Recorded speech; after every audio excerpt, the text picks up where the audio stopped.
Hi everybody, welcome back. This is a recap of my newsletter.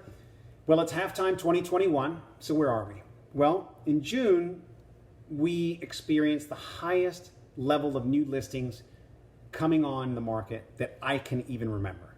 And interestingly, the overall inventory is slowly contracting.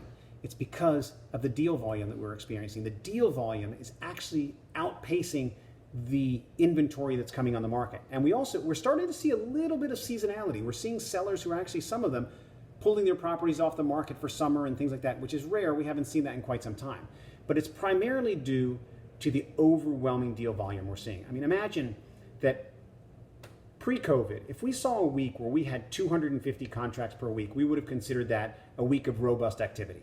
In the past 4 weeks, we have averaged, not 250 contracts, but 360 contracts signed per week.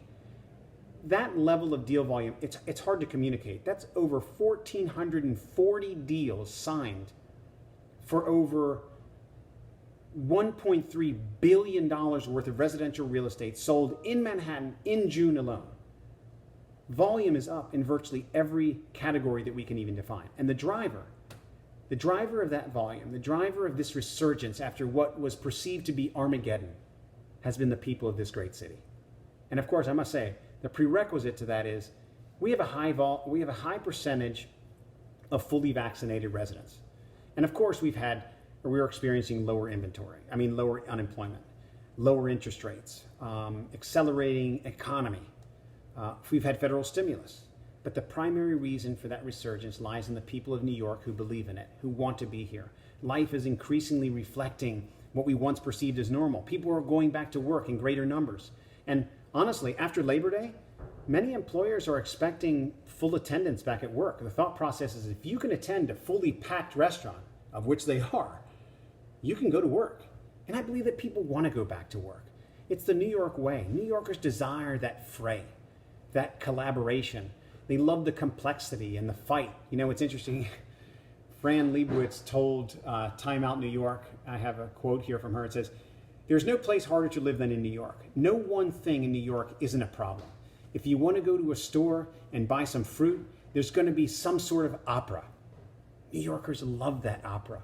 We each play a role in it. We get it. We love it. We love to talk about it and even conquer it. And that is the spirit which has helped bring New York and this marketplace back. And the market is pumping. As a seller, price right, get in, get out. That is where you're going to get the best deal. And for buyers, especially for those who are struggling to find what you want, look for properties that are experiencing price reductions. Those are probably where you're going to get your best deals. And they're probably also the ones that are most negotiable.